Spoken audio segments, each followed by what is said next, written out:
telling you that. I'm giving you an update that we're going. Oh, you're killing me. Said here we Okay, go. well, the music was so loud I couldn't hear. So anyway, Yep. We can never just have a normal entry, but this is it. And welcome to your Daily Game Face. I am Dr. Kim Lannon. I am here with Lou Blasi. We are starting late today because I had to go to the RMV this morning and renew my license. Fun. And I had a 9 a.m. Appointment, and I got there 8:50, and they don't allow you to get in the line until 9, and then it's like a whole rush of people get there, and then I was first in line, but I ended up somehow 11th in line. Oh, God. And then at 9:22, I finally got seen by someone, and the woman was fabulous, and she got me in and out of there in like 5 seconds. But you get here relatively on time. I was here at 9:47, despite the fact that it's 9:58 now, because why is that?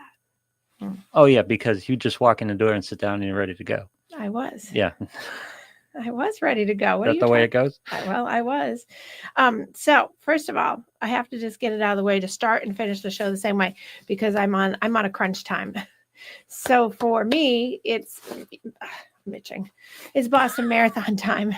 And everyone knows, and people have been being wonderful and actually making sure that they're contributing. However, I need to have all the Super Bowl squares, the 100 squares sold by Super Bowl, which is the 9th of February, which is in 3 weeks. Yep. 3 weeks. So I have a very short time, and I have roughly 70-ish. I thought I had less than that, but I have around 70 left.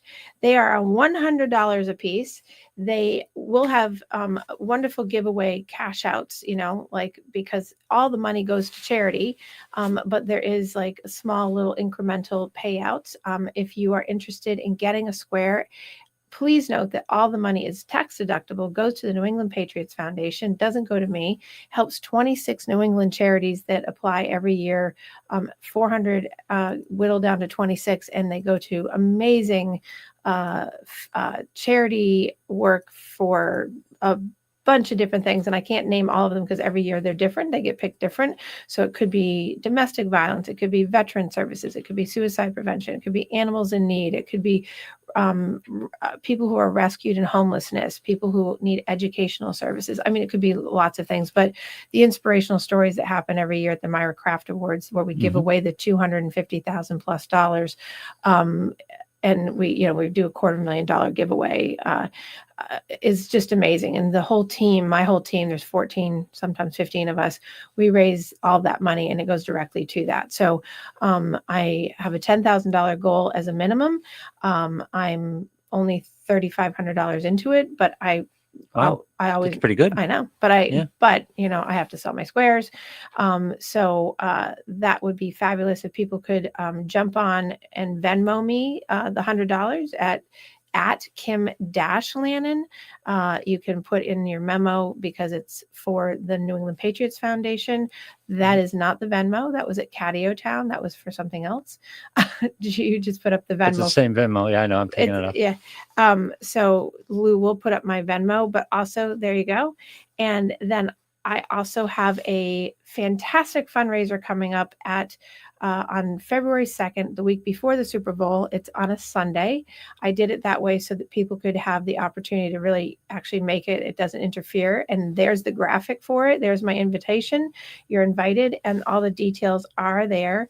And the graphic is showing you that you're invited, and it's begins with comedian Dave Russo, who's been on the show several times. Dave will do his set.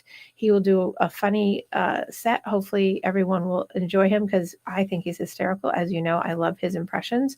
And then shortly thereafter, along with like food and some past late hors d'oeuvres and pizza from Jack's Brick Oven underneath Tez Mezcal, we will also be doing musical bingo with Keith Dennehy, and it will be so much fun. There will be prizes for the bingo winning each time. There's usually 4 winners, 4 sets, and then also we'll have really cool auction items. I just have to say that I want to put out there that I have some great trips for auction items and nice. Tickets. And I also have a beautiful set of jewelry that's going to be, like there's raffle tickets and stuff, but I also have a Travis Kelce jersey signed and a Taylor Swift pack of signed CD from her Wow. I want to say Dead Poet Society, from her, her tortured poets. Tortured poet. Yeah. Yes. So my what? Good movie. I was just I thinking of the loved it. movie. I love that movie. Oh, Captain, my Captain. But that's one of the hot items people have been asking, although it's not New England Patriots. People love that. And I happen to had access to a Kelsey jersey and a Taylor Swift signed thing. And I bundled them together for an auction item. Nice. So Yeah. I'm going to actually put up the auction items prior on Facebook and on my Daily Game Face, your Daily Game Face prior. If people want to do it and they can't attend, they can put up an auction bid on that. So it's going to be fun. And I have a lot. And then there's Celtics tickets. I mean, it's going to be amazing. So Wow. it's $60 at the door if you want to come, or prior, you can pay it on Venmo. You can use the Venmo QR code that's on the screen, or you can just Venmo me at the Venmo you put up. So we have $100 squares, and then we have that, and then you come have fun. And you do get a free drink ticket, and it's just gonna be a great night. So anyway, and in between, it's my birthday. So I've got a lot going on, and and so little time. So anyway, I'm having some. You're almost out of water. I'm almost out of water. This is my third bottle. The weather here is very dry right now. It's cold and dry. Cold and dry. So when you go out for me with my asthma, it's like, and then there goes my voice. So, and I'm not sick. Anyway, so if you have any questions, please don't feel free to contact me. Feel free to contact. Yeah, feel free to contact me, or you can contact Lou, and Lou won't be able to tell you, and then he'll tell me he'll send you to me. I'll put you in contact with her. Yes. But anyway, okay. Thanks for the faith, by the way. You're welcome. Yeah. No problem. Yeah. My pleasure. So update really quickly. People have been asking about the kittens. They have been integrated because I was away. Yeah. And they have, when I came back, they have been integrated into the house, and they are absolutely out of control whack jobs. Everyone getting along though? Well, we had a few little moments. I'll bet. And we can't leave them alone yet because I have a wild card in the house that I don't trust him yet. So he's a little verklempt. He has swatted at me several times, and he's angry at me, and I accept that. And I'm not talking about John. So yeah. But they were bounding around this morning, literally climbing the wall. So we have to invest in that sticky wall rug stuff because we have a lot going on in the house. So, and we have the dog. So we have the 6 cats and the dog. The dog's going home today. He is? We've had Rocky for how long? Since last Friday. Okay. How are the cats with Rocky? The big cats are fine, but the Rocky and the little ones have had moments. Well, because he's bigger than they are, and he's only 5-6 pounds, and they're 3.5 pounds. And that's new to him, being bigger than anybody. Right, exactly. Yeah. So, but he's more just interested, but he likes to get right up to them and stare. And of course, they're cats, so they hiss and get all puffy, and so it's very cute. So everybody's integrated to an extent. So we're working on it. So yes, yay. Oh, good Lord. My trip was lovely. It was too short. Usually are. And for people that were, you know what I find, how I keep my privacy to some extent, obviously, because, right. And, people I'm talking today about, the year of you and the year of Kim, right. But it's the year of you. Right. And one of the things that I was going to talk about today is setting strong personal boundaries. And I find that people have a really hard time managing that. They don't know where people are. If I want you to know, I will tell you, my listeners. And there's certain people, obviously, if you ask me on the backside, I'm going to tell you. Yep. But you know what? It is not necessary. If you feel compelled to have to ask someone who knows me where I'm going and who I'm going with and what I'm doing, they're not going to answer you. Why? Because I've given them strict instructions that is none of their business. You know why? Because you all have to hold personal boundaries, and it's none of their business. And this is part of that. It's okay to say it's none of your business in a nice way. I can say, gee, Lou, I'm really not comfortable telling you that, which of course I wouldn't, because I would tell you. But there are people that are like 3, 4, and 5 degrees of separation from me that were legitimately asking people who are like inside my inner circle Right. what was going on, and they had an agenda to it. So I just want to put it out there because I know that those particular people are listening. So I'm putting out there that it's none of your business, and you're not going to get an answer, and you should deal with that. And if you'd like to know, you should ask me. But the person that's directly asking those would be in a lot of trouble if they directly asked me. If you don't know, that's intentional, and it I may do. not be personal. Oh, on that one it is. Yeah. Oh, okay, fine. Because I'm giving you the look of. Yeah. So I'm giving a direct message to that particular person who listens on the backside. It's none of your business. Yeah. So I'm being very clear with that boundary, because if that person does cross the boundary, they know that that's a problem for them. Yeah. Do you know what I'm saying? I do. Mm-hmm. I got the message. You got it, but maybe they don't. Yeah. But I'm just saying. So on that note, it was a lovely trip.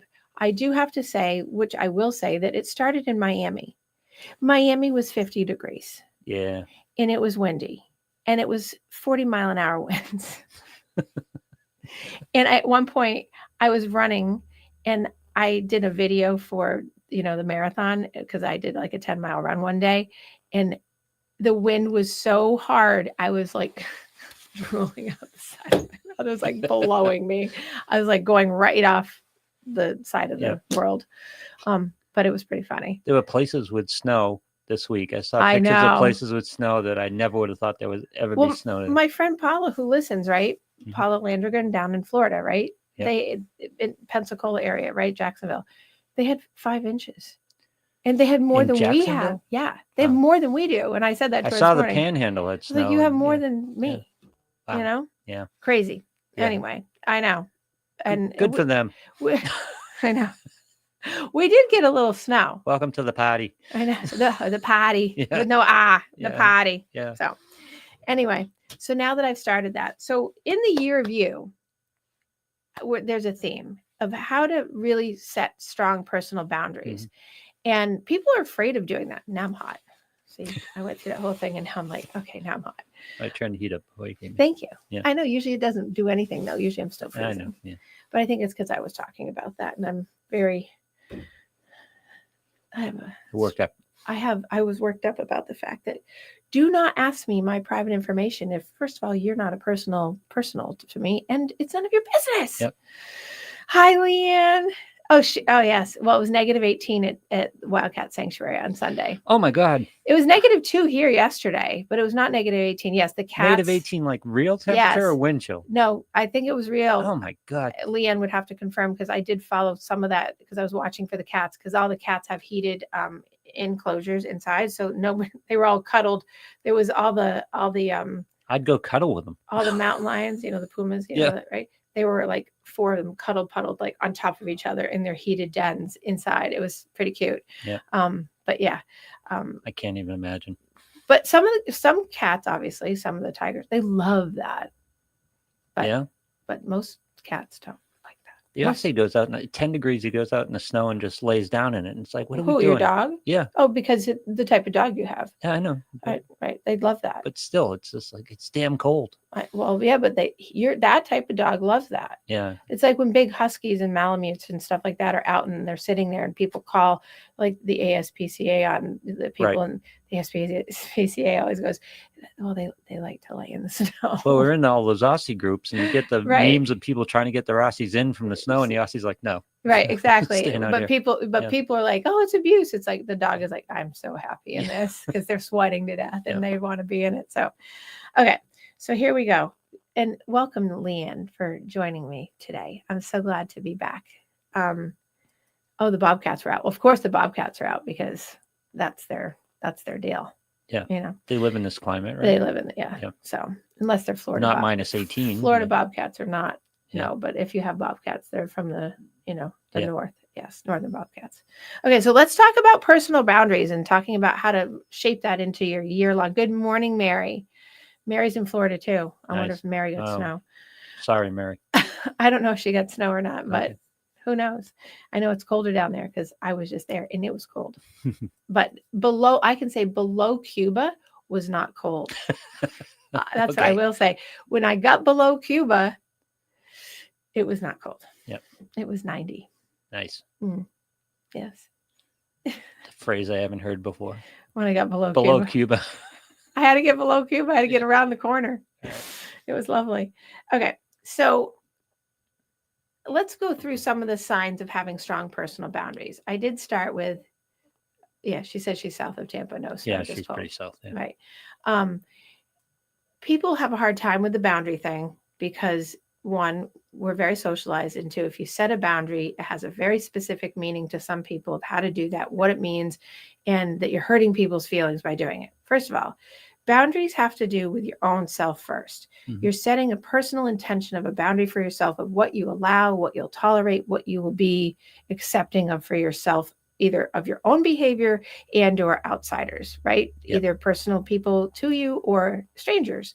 So that gives you a broad sweep on that, instead of it being like a boundary is no, and putting it up like to somebody else. That's not what that could be part of it, but that's not all of it, right? So the signs of strong personal boundaries, one of them is that you are not going to tolerate disrespect. Now, what does that mean? How do you not tolerate disrespect? Well, first of all, you have to realize that you're being disrespected. There's one thing. People oftentimes are so accustomed to being, or resilient to being disrespected, that they don't identify it as disrespect because it's their norm. Here goes my mouth. I'm like going dry. Thanks for laughing at me. So I can give a personal example of, like, in my practice, people don't disrespect me. Now, have I had someone disrespect me? Yeah, you know the story, right? In 30 years, I've had, I think, 2 people, and I'd say a rocky third, be semi-disrespectful, that person. But I've had one person who's been completely disrespectful, and they're no longer in the practice. Why? Because they were threatening, they were rude, they were disrespectful, all those things. And being able to set a good boundary instead of tolerating it, because I have colleagues that would have actually tolerated it, accepted it, and allowed it to continue, and would have kept the person.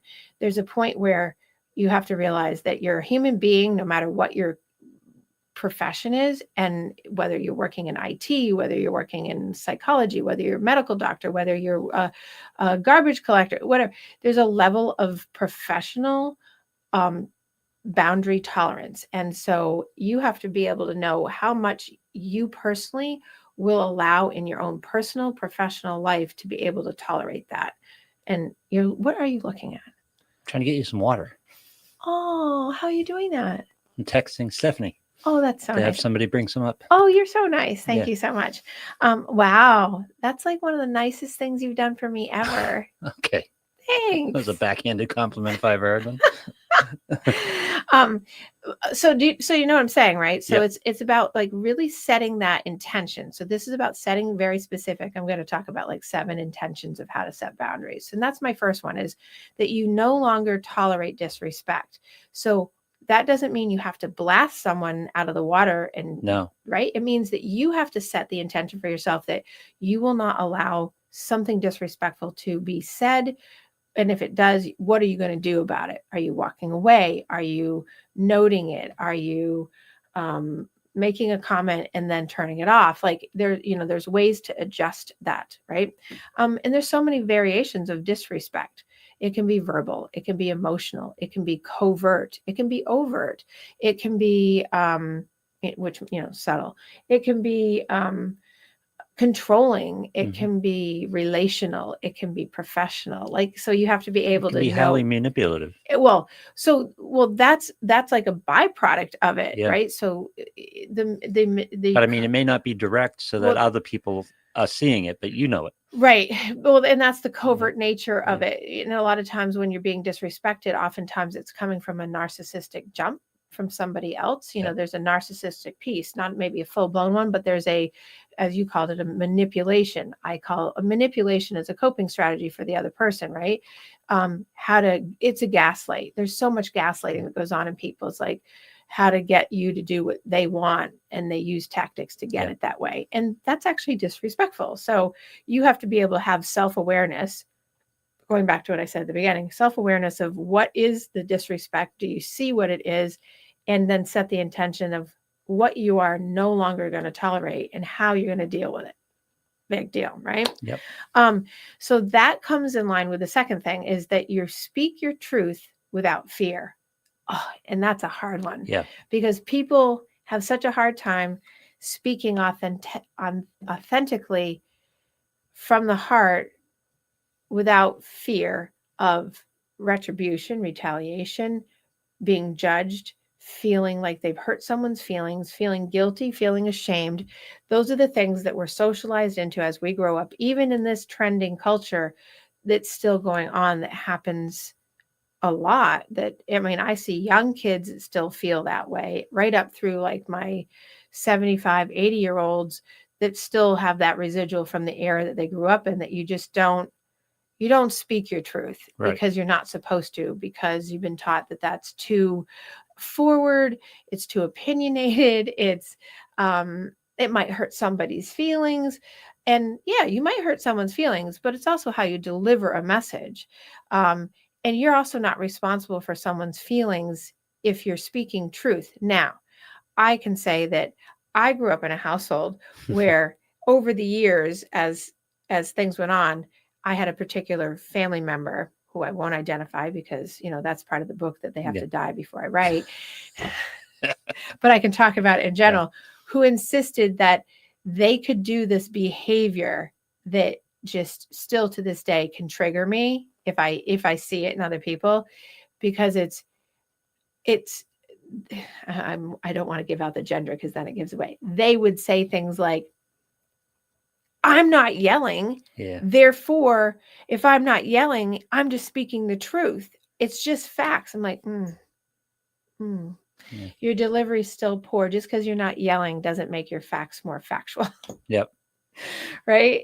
And so, but people who I would deem psychologically not as healthy as they should be, could be, and would like to be, maybe, if they have that insight, when you're going to talk your truth isn't about slamming a fact in someone's face in a mean way.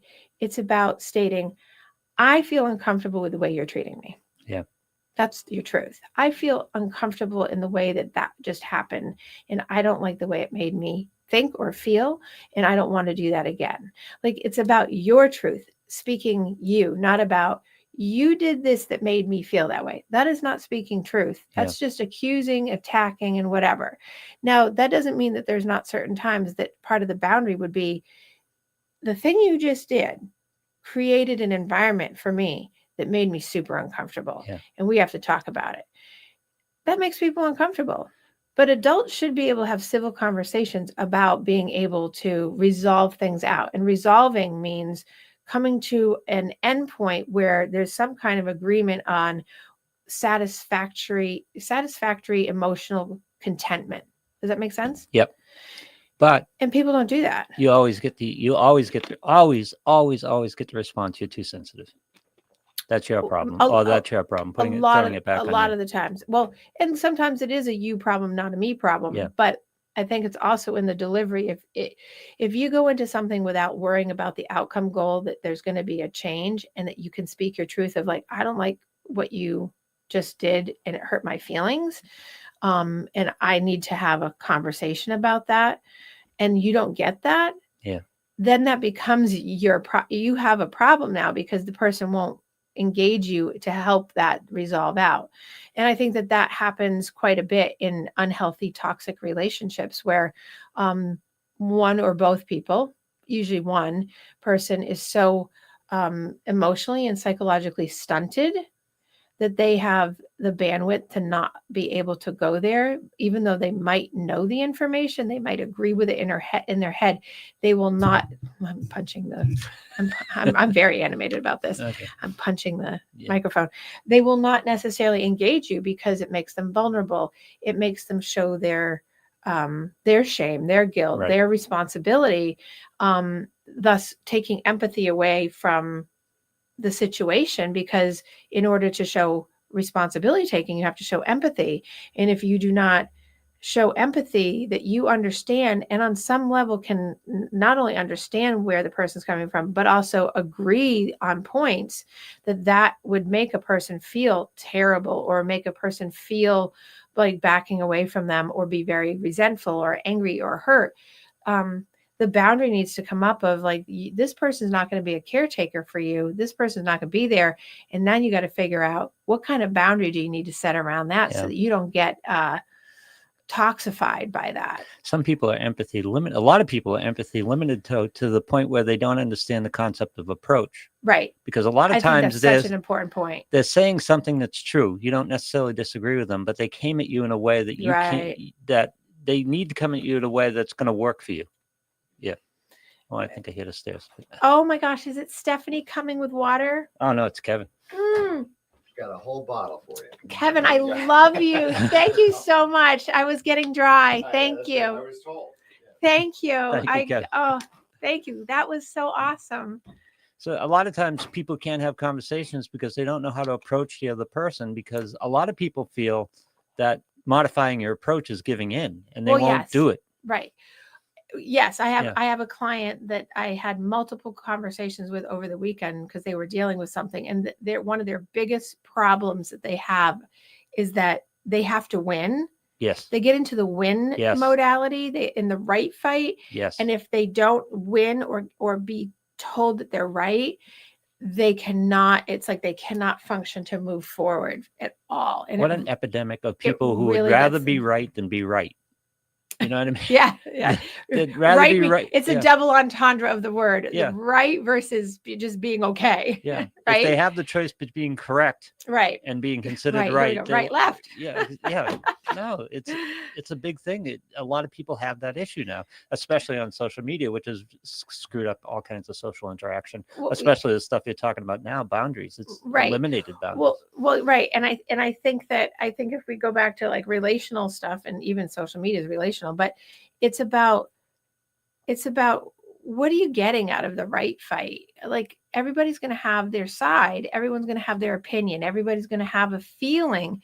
It's not about that. It's about hearing something through and being able to say, I can understand that point. Mm-hmm. Everybody can understand a point. But people get caught up in, but I don't agree, so I'm going to fight it. Yeah. I have to fight it. And then the boundaries get very blurred and very squished and very, and or worse, I don't agree, so you're a racist. Wow. Apparently, to the listeners, Lou has something very specific. No, I was just I wasn't talking about that, but I was giving an example of the extreme of that position. And unfortunately, we're living in this extreme a lot. You're evil, you're bad, or you're stupid if you don't agree. Uh-huh. Yeah. Well, to that point, I had to, it's just so funny because, I won't engage a lot in that stuff because I keep my boundary. But there was a commentary a couple of days ago on something that I won't mention.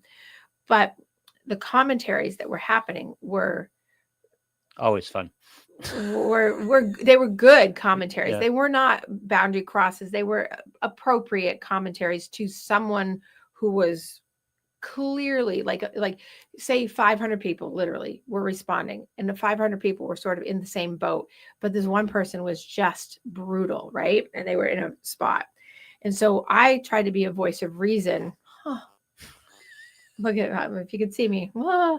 So I was trying to be the voice of reason, which I usually don't chime in, but it was so out of control. I was like, okay, let me just give a little blurb. First of all, I had to block like 5 people because first I went to their profile and checked their profile out and was like, well, that makes sense. And then that gave me that tracks of like exactly why I need to block you.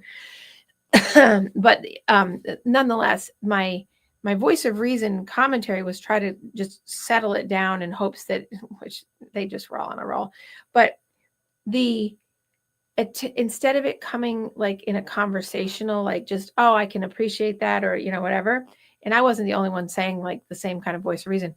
Oh, I got called. And people go right into calling you. I laugh, calling you names, putting you down. You're so stupid. It goes right to personal. I'm like, so my comment was enjoy. I said, spread the joy that you have. I said, spread the joy that you have for the day. And then this one woman came back, and it was this one woman came back, and she kept going. She kept going with me, and it kept going, not me going, but she kept going, right? You talk about a boundary. So I kept my boundary. And at one point, because she was really trying to push me, and finally I said, again, you're spreading that joy, and obviously she can't hear me, but in my head, I'm like, you're spreading that joy. And usually people do that whole, like, have the day you deserve, but it's so old cliche now. I don't use that. And then she came right back at me with something. And finally I just said, because she said, you just can't stop, or what. I said, you keep texting me. If you don't want me to respond to you, stop texting me. Yeah, exactly. And she stopped. Yep. And then I blocked her. But her last name, so I won't give her first name, but her last name was Learned, Learned. Mm-hmm. And I had so many thoughts going through my head about the learned being like, well, clear. Yeah, and I didn't. I kept my boundary because the whole point was I was trying to be a voice of reason, to be calming to the group chat. But even so, here's the thing: is even holding your boundaries to be healthy, to just not get into a right fight or a fight, and just be, like I kept saying, just go spread your joy. It wasn't joyful, by the way. She was not joyful. But this dynamic is seeping into personal relationships, right? Because it's it's what you're doing all day. You and I laugh all the time about our local groups and stuff like that, and the things they waste energy on. Right. Well, and this was like one of those like local groups, but it was an Aruba group. Oh boy, it was an Aruba group. I just so there wasn't an island vibe.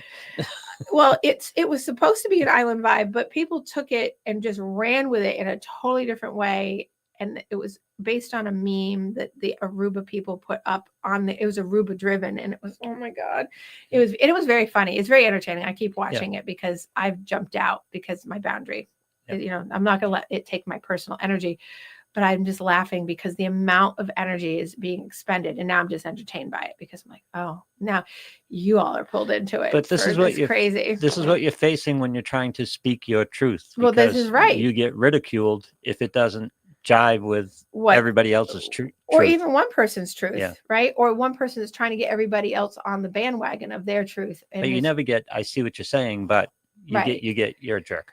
Well, yeah, it goes right to you're so stupid. You're a moron. I saw, not to me. I got you're so stupid to me. Yeah. I was brain dead. I was asked if I was brain dead. I like that one. That was good.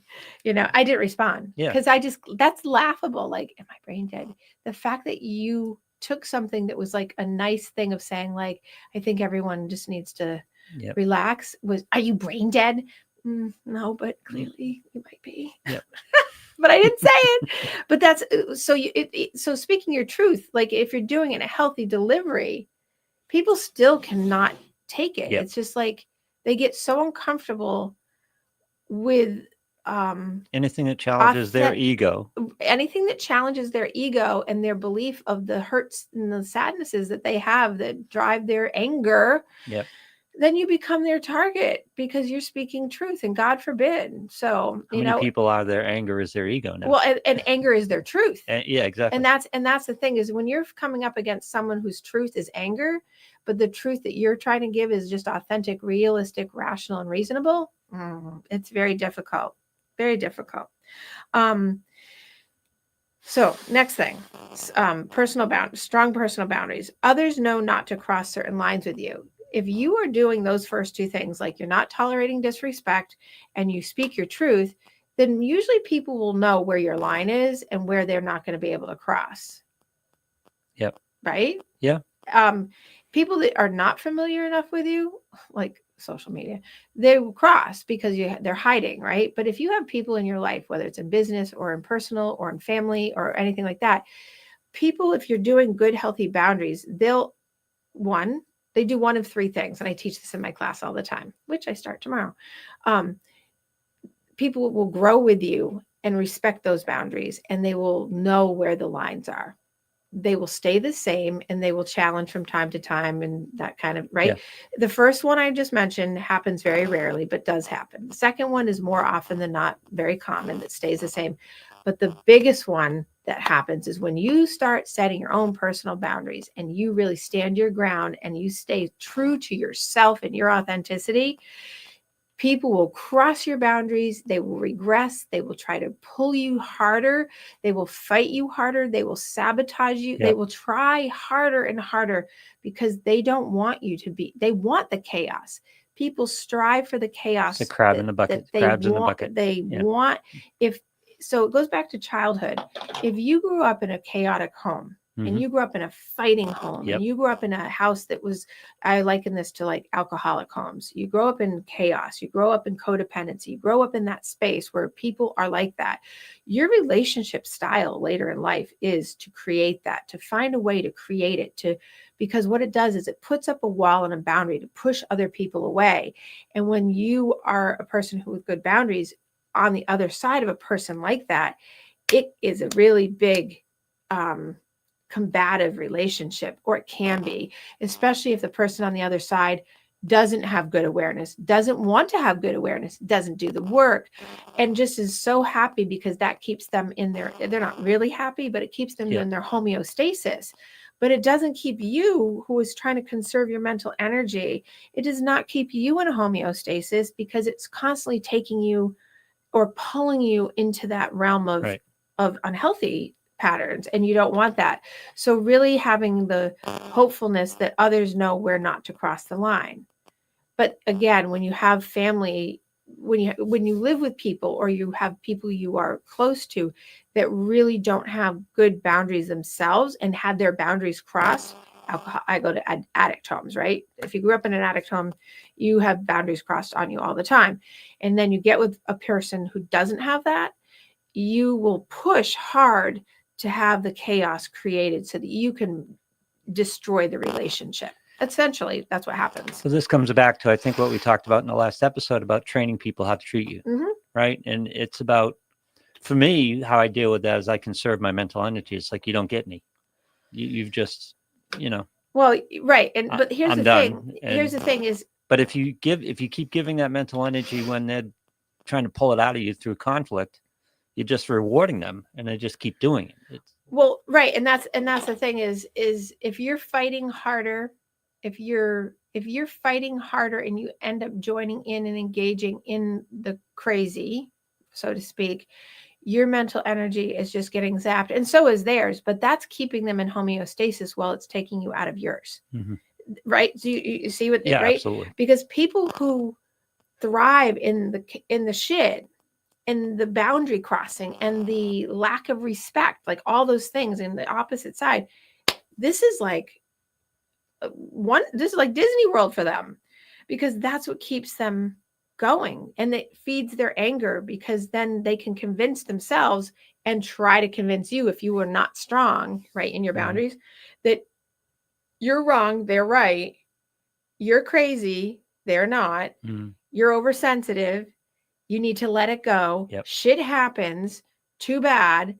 And that is, as you know, and I think you would agree, that's bullshit. Yep. That's all bullshit. That's all in protection of that one person's ego. And you don't have to have that in your life. And there's so many people like that. Yeah. Some more to the extreme. And I shouldn't say there's so many people like that. There are people that have strains of that. But then there's people that have all of it together, and that's more rare. But there's more, and there's That's more like and more of it, because again, this is the dynamic that social media is feeding us. You're very heavily onto the social media. Well, yes, I it's think the driver of these issues in personal relationships. Well, I mean, I think because you talk about growing up in chaos. Well, yes, How about living in chaos every day while you're scrolling? People but spend their time living in chaos. But if you have little kids that are growing up and they didn't learn that with scrolling, and they're still like they're right. Yeah. So yes, well, the home is important, sure. I think that now in the trend of Gen Xers and Gen Zers and millennials, it's a little bit different because they have the social media, that piece. I think for people that are baby boomers and like the in-betweens and like all that, it's not that. It's the home drive of, you grew up in chaos. Yeah. And when you're the Gen Xers, the Gen Zers, and the millennials, you still have the home life. And it's not a blame thing. It's about what environment is set to set you up to have poor boundaries. If you have your boundaries crossed all the time and people aren't respectful of you, Yep. and they don't respect your truth, and they want their truth to be your truth, you know, I have a family member that's very offended that if you don't agree with them, then you're cast out, essentially, Yeah. because that is like unheard of. And that's and the boundary crosses that they use, and the tactics to get you to believe in them. And then how they use shame and guilt over you to control you, to get you to believe that what they're saying is true. But then you don't believe it if you have a resiliency factor that's low, right? You don't have a high vibrational working piece, right? You're not a high vibrator, of good, healthy energy. It will suck that energy right out of you, and you'll just acquiesce. You might not agree, but you'll just do it because you don't want the feeling of guilt, because you can't sit with the uncomfortability of it. Yeah. And it's just unbelievably draining, which brings me to the next point, which is you feel more at peace and less drained when you hold a strong personal boundary. And that goes to resiliency. So I've had people over the years ask me, because of my gymnastics upbringing and all the things I've done, and lived in chaos in different ways, right? How you deal with certain things. I tolerate a lot in my practice. I tolerate a lot in my personal life, in terms of just, life. That's people, right? Yep. And I think that when people are like that, and it's not just, I think it's clinically, it's just human nature. The more resiliency you have growing up, and the harder you've had to deal with kind of that chaos and whatever, you're more likely to take shit than other people.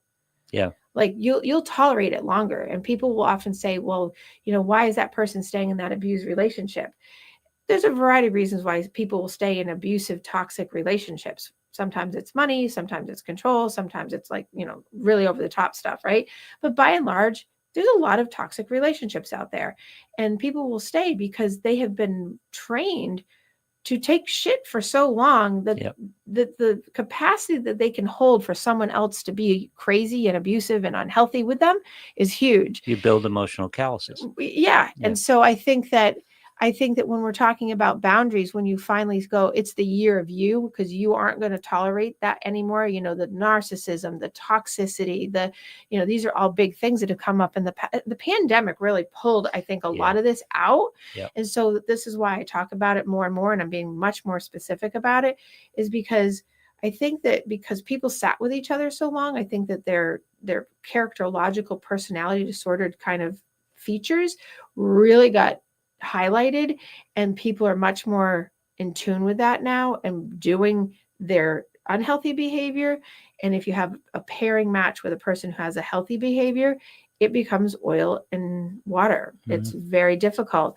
And so when you get to that point where you really need to find peace and not feel drained, that goes back to the top of the list of, you must know what the disrespect is. You must tell yourself what you won't allow. Then you have to be, able to set that intention for yourself of, I will walk away from this and be done. And what does that mean in this context, right? And so that you preserve your mental energy so that you're not in the chaos of that other person. Yep.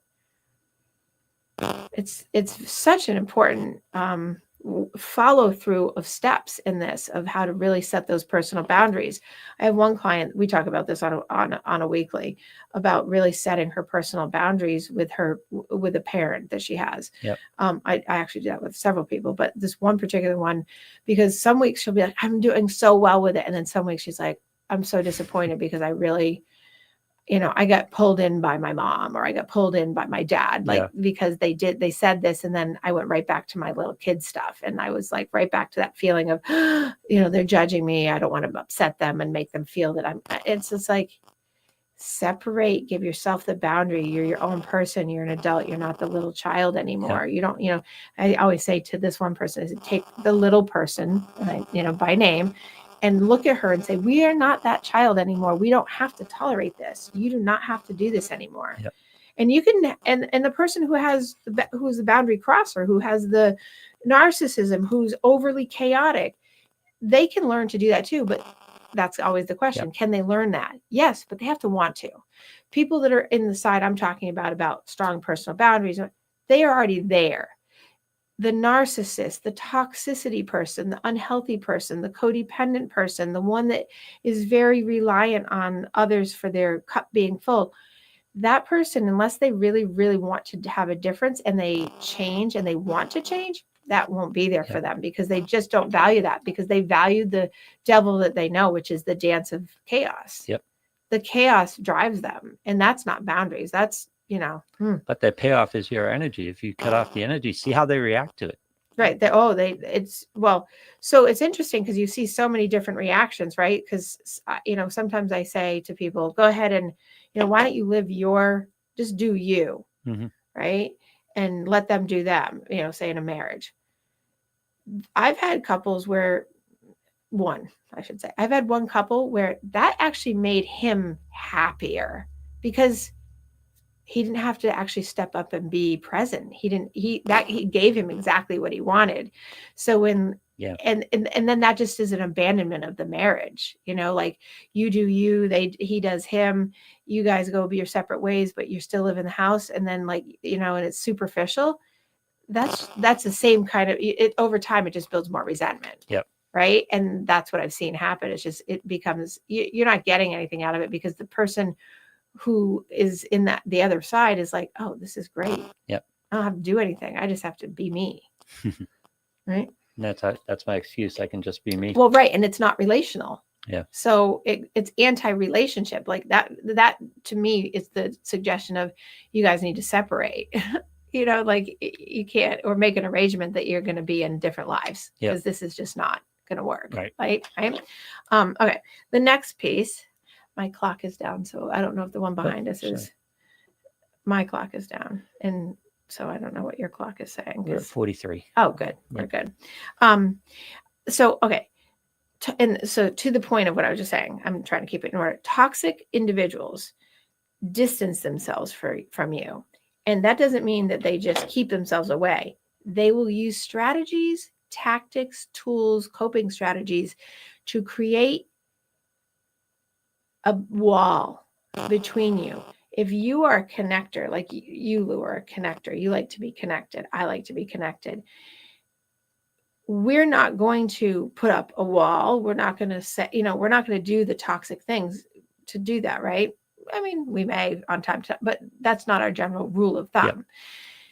But toxic people will actively try to distance themselves from you if you have good boundaries, because they don't like hearing that. Go back to the top. They don't like hearing the truth. They don't like that you have solid boundaries. They don't like that you have resiliency. They don't like that you won't participate in the chaos. And when you do, they love it.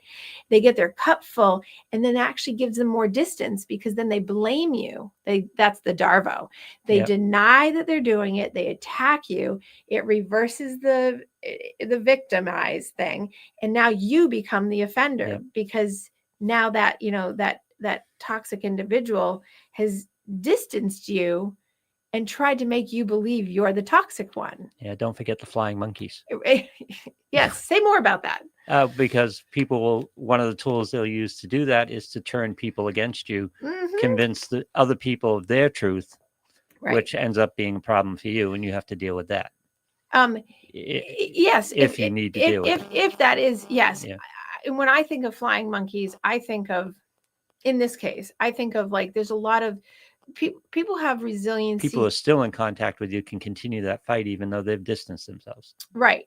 So I have a lot of examples where there's people that are very isolated, because usually toxic people don't have a lot of support system around them, because they've drained them and there's no one around them, right? So they don't have their flying monkeys, so to speak. But the healthy person in the coupledom or the relationship in the family has a support system.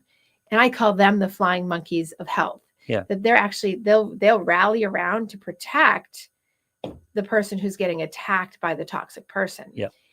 The toxic person doesn't like that. And it whether you call that support system your support system, or your committee, or you're rallying people or whatever. The toxic person does not like that, No. because they're invalidated.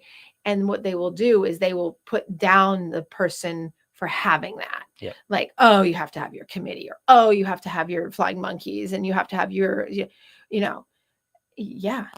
Because people have to have support, and you don't have support, person X, because you've drained everybody and everybody's away from you because they can't stand being around you. Sorry to say, right? And that person knows that deep down. People aren't without knowledge of that. Yep. And that's what drives some of their shame and guilt, which makes them more angry, more resentful, and do more toxic things that make you more distant. Like, it's just such a vicious cycle. But for you, with your boundary, having a good support system to not allow those individuals in, right, and have the toxic individuals, they can distance themselves, but you have your support system. I'll often have people say to me, though, but I want that person to be that. And I'm like, so the toxic person, the toxic person's not going to give you that, because unless they want to, and most of the time they don't want to, nor do they try. They'll tell you they're going to, but they don't do it. For the toxic person, that self-awareness is such a dangerous area, because if you're giving it, you're peeking behind the curtain. They hate that. Oh, yeah. They just react to it very strongly. Well, right. And they're often self-aware of their shortcomings, but they don't want you seeing behind the curtain. They don't want to know that you saw behind the curtain. Well, I often will say to people, don't be angry at me for my reaction to your bad behavior. Yeah. And I will repeat it. Do not be angry at me for my reaction to your bad behavior. Yeah, I used to say, don't be surprised. You stabbed me, and then you're upset because I bled on you. Right. Yeah. Exactly. Yeah. Right. God forbid. Like, you'd have to own that, know? And I think that speaks to what you were just saying. And that's a big thing. It's like, you are abhorrent across the board, and you cross people's boundaries, and you hurt them, and you are disrespectful, and you do these things. And when you're called on it in a factual, authentic way, then you get mad because you don't like that you've been seen, the curtain has been pulled back, and you're exposed. And instead, what does that person do? They usually aren't healthy. They usually react, get angry, flare up, say mean things, do more distancing, more abandonment, or more rejection. They turn it up to 11. They turn it up to 11 or 13 and restrict you. And it becomes more toxic than it already was. So very important point there. I went to look for my glasses. They weren't on my head. And then that last piece on this is that I say you need to prioritize your own well-being without guilt. That when you have people, family as a whole, or a relationship, or professional people, when you have people in your life that don't like that you have a boundary, and that you have resiliency, and that you stand in your authenticity, and you won't budge, and that you just won't acquiesce and just give in and be like, okay, you can treat me any way you want. When you prioritize your own well-being, you don't have to feel guilty about that. You're not doing anything wrong. And we're socialized from, going back to the 1940s, we are socialized still into feeling guilty about setting a good, healthy space for ourselves.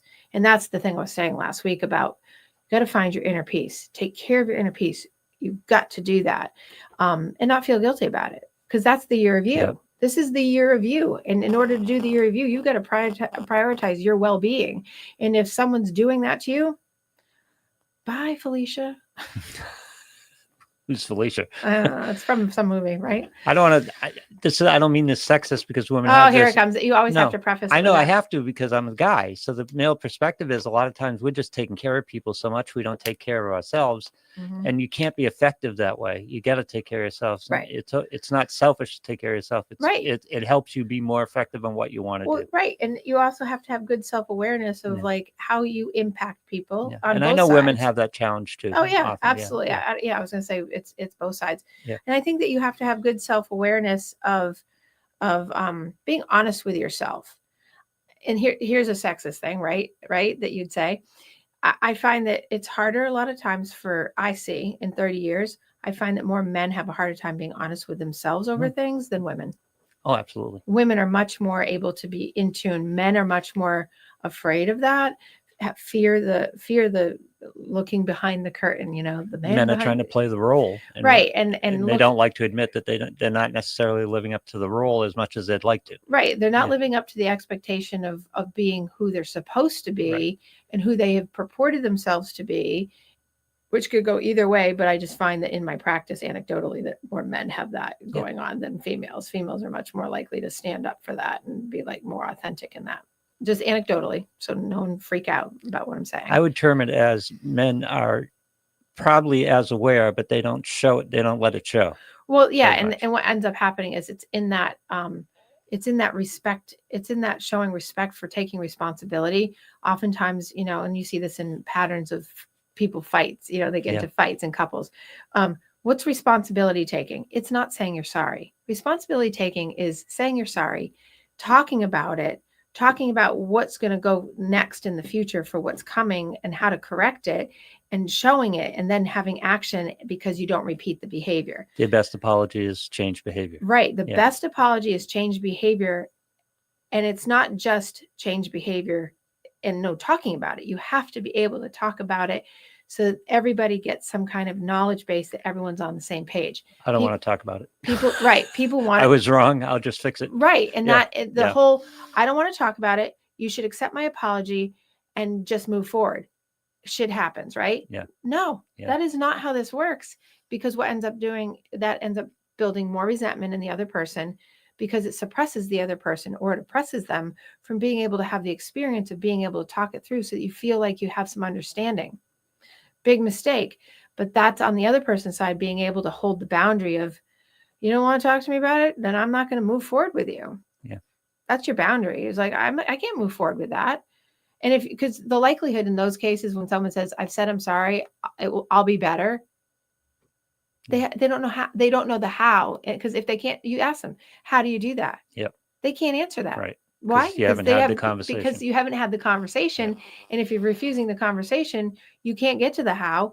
And nor, in my mind, doing this for so long, the intention usually isn't there to actually change. It's just to shut the other person up, to get them to stop talking about it. Yep. It's just to squelch them. And conflict. And the moment Yep. when the moment's going to come back up because nothing's ever been talked about. So anyway, hold your boundaries, right? Hold good boundaries, makes you healthier, and for the other person or the other people. It's not a you issue, it's a them issue. It's not your problem. Don't take on the guilt of that. Yep. So, okay. Anyway, so the year of you continues. The year of me and the year of you continues. And by the way, I did get some really good feedback. And if people want to be in my newsletter, I have a newsletter that goes out. Please add your email to the chat, and I will add you to my email list. But I was going to say that I had a whole bunch of people when I did that show on the year of me and the year of being yourself, like this is the year of you, come back to me and say, that is such a great thought. Like, forget the resolutions, whatever, just the year of me, like do me, like first. Yeah. So as you know, it's the year of Kim. It's the year of Kim. It's the year of Kim, and you can make it, and you can make it the year of you as well. So, okay. So you guys remember at the top of the show, please come out and support me. If you can't make my event, please give any donation to my Give and Gain site. I will have Lou post it back up. You can also just Venmo me any denomination, $5, 500, 150. I don't care.